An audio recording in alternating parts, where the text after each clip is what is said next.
भोंदू अशोक खरात प्रकरणात व्हायरल होणाऱ्या व्हिडिओमुळे पीडित महिलांची बदनामी होतीये। महिला प्रचंड तणावात असल्याचं सांगितलं जातंय।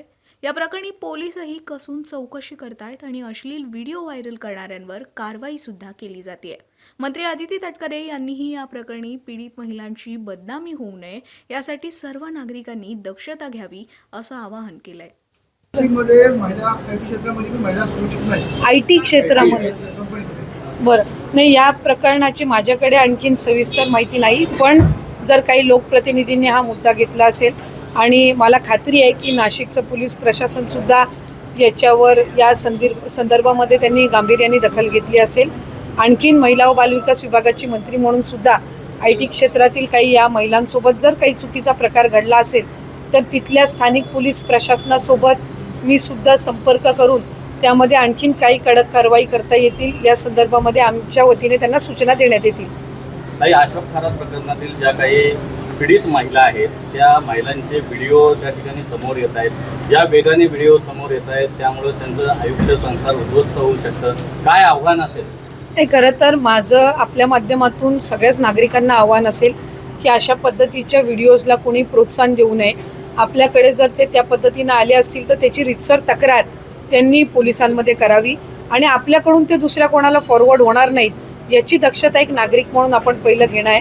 मी सुरुवातीपासूनच या भूमिकेवर ठाम राहिली की मूळ मुद्दा हा त्या पीडित महिला ज्यांच्यावर खऱ्या अर्थानं हा अतिशय निंदनीय प्रकार झालेला आहे त्यांना न्याय मिळण्याचा आहे आणि त्यासाठी शासन सर्वच पद्धतीनं निश्चितपणाने ती कारवाई करत आहे। एक महिला अधिकारी ही त्याची एक प्रमुख म्हणून राज्याचे मुख्यमंत्री देवेंद्र फडणवीस साहेबांनी नेमलेली आहेत। या व्यतिरिक्त सुद्धा जर आणखीन महिलांना त्या संदर्भामध्ये पीडित महिलांना त्या संदर्भामध्ये जर पोलिसांना माहिती द्यायची असेल तर त्यांनी पुढे यावं। त्यांची आयडेंटिटी ही त्या ठिकाणी राखून ठेवण्याच्या दृष्टिकोनातून पोलीस प्रशासन सगळी खबरदारी ही घेईल।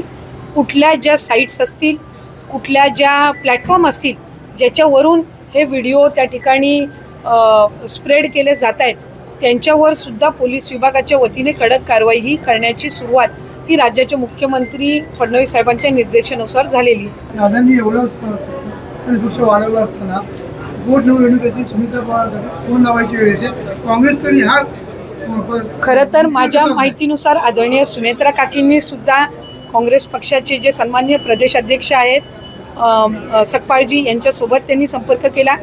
आदरणीय प्रफुल्ल पटेल साहेब असतील, आदरणीय तटकरे साहेब असतील यांनी सुद्धा खारगे साहेबांना संपर्क करण्याचा प्रयत्न जवळपास 3-4 दिवस केला। त्यातून त्यांना जे काही असेल तर त्या संदर्भातलं उत्तर ते दोघं जास्ती पद्धतीनं देऊ शकतील। पण काँग्रेसचे अनेक आजही नेते मंडळी राज्यामध्ये आहेत, देशपातळीवर आहेत, ज्यांच्यासोबत आदरणीय दादांचे अतिशय सलोख्याचे संबंध राहिले आणि त्यातून आमची ही विनंती राहील आणि या राज्याची एक राजकीय परंपरा राहिलेली आहे आणि त्या परंपरेला अनुसरून ही पोटनिवडणूक व्हावी अशीच आमची एक माफक अपेक्षा आणि इच्छा आहे आणि मला खात्री आहे की काँग्रेस पक्षाचे जे वरिष्ठ आहेत ते या आमच्या विनंतीचा मान ठेवतील आणि शेवटी जी काही आपली राजकीय परंपरा आहे ही सर्व पक्ष मिळून मी आदरणीय उद्धवजी ठाकरे साहेबांचे असतील, मनसेचे आदरणीय राज ठाकरे साहेबांचे असतील या सर्व मंडळींसोबत सुद्धा या नेते मंडळींसोबत सुद्धा आमच्या पक्षाच्या काही वरिष्ठ नेत्यांनी त्या ठिकाणी संपर्क केला। त्यांनी एक त्यांची भूमिका त्या निमित्ताने घेतली। आदरणीय पवारसाहेब असतील, सुप्रियाताई असतील यांनी पहिल्याच दिवशी जाहीर केलं की त्यांचा पक्ष खरं तर इथे गेल्या वेळेला दादांच्या विरोधात त्यांच्या पक्षाचे उमेदवार होते, पण या वेळेला या सबंध परिस्थितीमध्ये ते पक्षाचा उमेदवार देणार नाहीत आणि त्यांनी या संदर्भातली भूमिका पहिल्याच दिवशी स्पष्ट केली। त्यामुळे त्यांचेही मी या निमित्ताने आभार मानेन।